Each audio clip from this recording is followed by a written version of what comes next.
Brand new notepads are now available in my shop. Look how adorable. We also have super glittery pins and a print set of the adventures of Kit, the Kitty Explorer. Thank you so much for checking it out. Link is in the description. Hi everyone! So I have collected a few ScrawlrBoxes, so I thought it was time to open them and maybe make something with all of them. Often when I'm using multiple ScrawlrBoxes in one artwork, I tend to only use some of the art supplies, but I thought for this time I'm gonna try my very best to use every single little art supply that comes in these boxes, every single little pen, pencil, eraser, whatever, and we will see what happens. Yeah, let's open the first one. Oh, this is trippy, but very cool. Look at this. So much work. This is made by Kattvalk, and this is where you can find their art. And we got a little sketchbook. I'm not really sure how I'm gonna incorporate all the paper that comes in the boxes, you know, sketchbooks or sketch pads or canvases or whatever it might be. We will see. That will be something to find out. We got a white gel pen and a sepia colored Unipin fine liner 0.05, and we got from Pentel a set of brush sign pens, and this is to me a very autumny color scheme. They are double-ended with a brush tip and a very fine point tip. Yeah, there we have our first box. Not too bad. I feel like these are the kinds of art supplies that can be fairly easy to combine with other art supplies, hopefully. Let's check out the other ones. Oh, this is colorful. This is so cute. It is something with this whimsical style, almost a little childish, if you know what I mean. This is made by Macy's Summer, and this is where you can find their art. Oh, we got a watercolor paper pad. That sounds promising. And the art supplies that are kind of just falling out of there. Oh, this is not what I expected. So we got some gouache paint by Dale Rowney, and I first thought it would be blue, but it is zinc white. And we got a little paintbrush size 2, which I do appreciate. You can't have enough of the very fine brushes. Got some fine art pencils by Derwent, which can be any kind of pencils really. We've got many of these packages in ScrawlrBoxes before. They might be watercolor pencils. Oh yeah, it is actually watercolor pencils. It is the Derwent Ink 10s. You can see there is this little paintbrush that indicates that it is water-soluble pencils. You can get the Derwent Ink 10s as watercolor pens as well, which I have actually tried on this channel. So, and yeah, we got the second box. What I like with the color pencils is that you can either use them as watercolors or just as regular pencils, so you can get the color pencil texture if you want to. And finally, the final box. So we got the featured art, Be More Bob. And this is made by Corp, which actually means raven in Swedish. Not sure if that is what this means, but here's where you can find their art. Really like the art style, and that it looks like it's drawn on actual cardboard. White card, which seems to be just loose sheets of Bristol board kind of paper.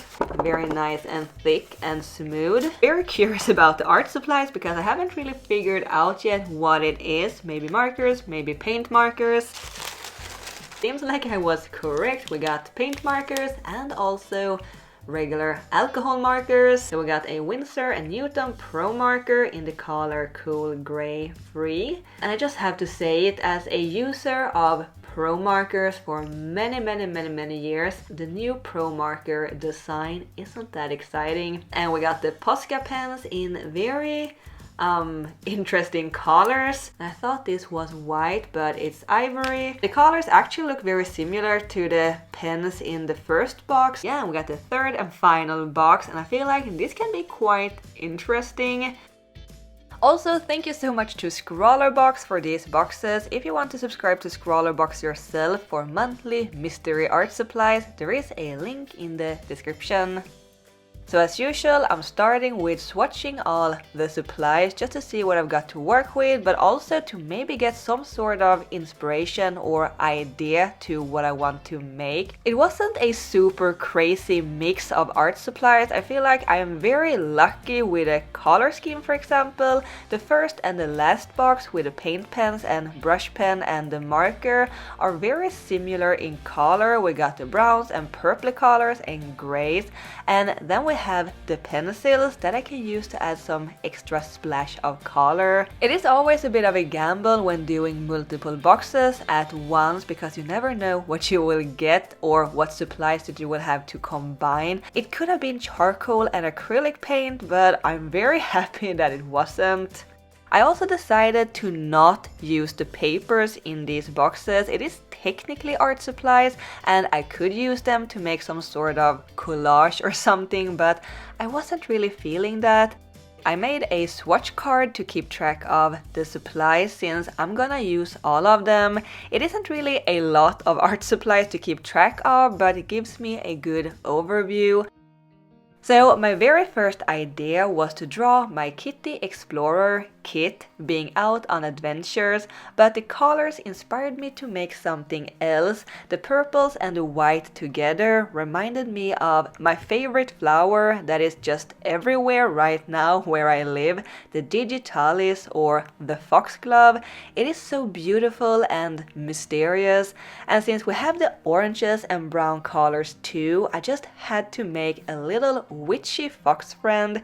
He's out gathering herbs and ingredients for his potions, and he found this foxglove flower, and either he is a very small fox or the flower is giant, but his fluffy bumblebee familiar is also pretty big compared to the fox, so maybe it's just very small.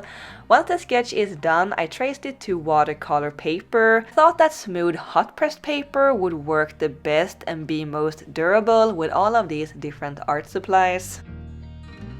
So even if I had done a little bit of testing with art supplies before I started, I wasn't exactly sure how I wanted to approach this, what kind of line work style did I want, and so on.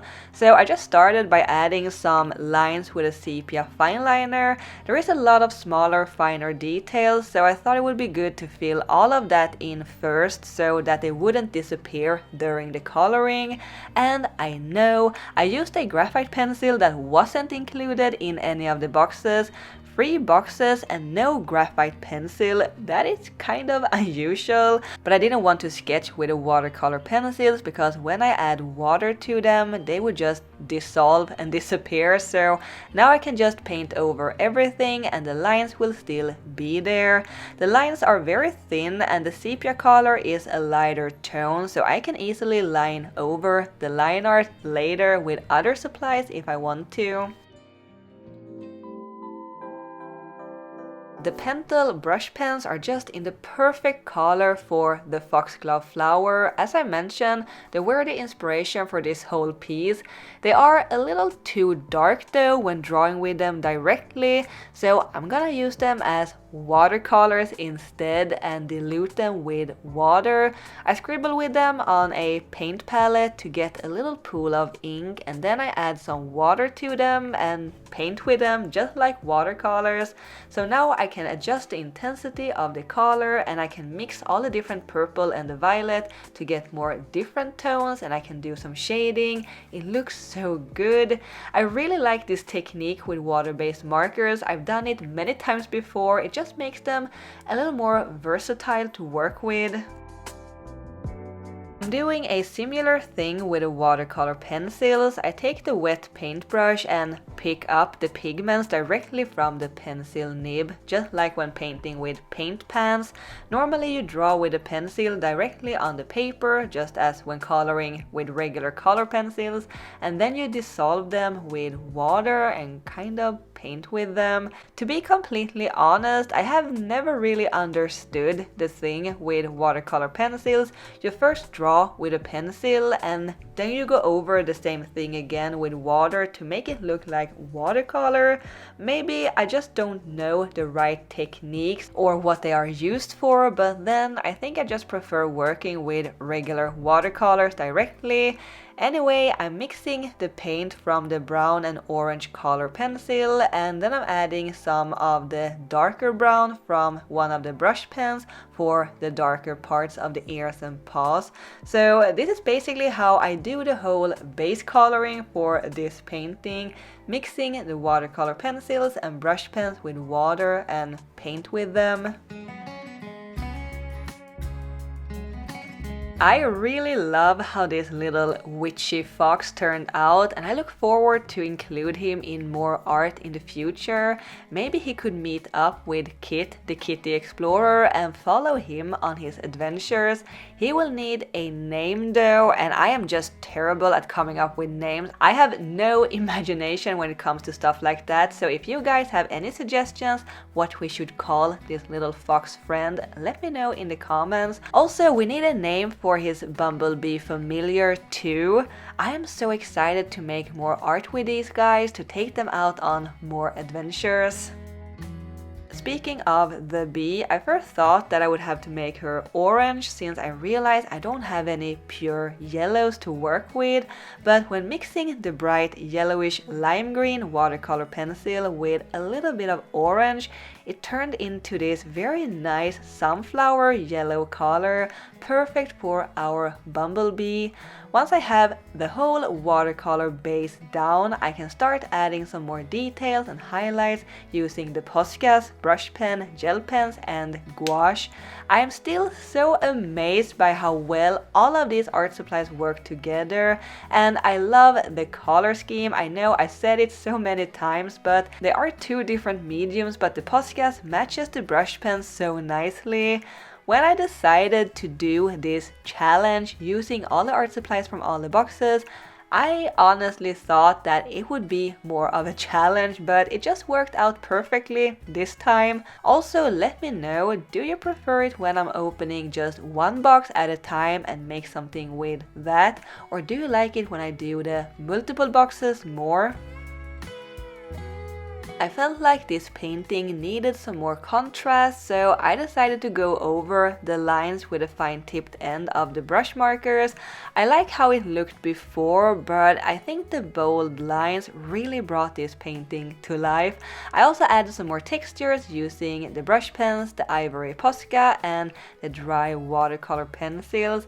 I made one tiny little mistake though, and that was adding the line work with the brush pens before adding the background. For some reason I just thought the brush pens would be waterproof, which they weren't, so I quickly noticed that the ink started to bleed when adding water to it, so at the end when I decided to make the background I had to be very careful to not touch the outlines with a wet paintbrush, so I left a little uncolored contour around the art itself. It was a little tricky to paint around everything, but it still turned out pretty good, I think.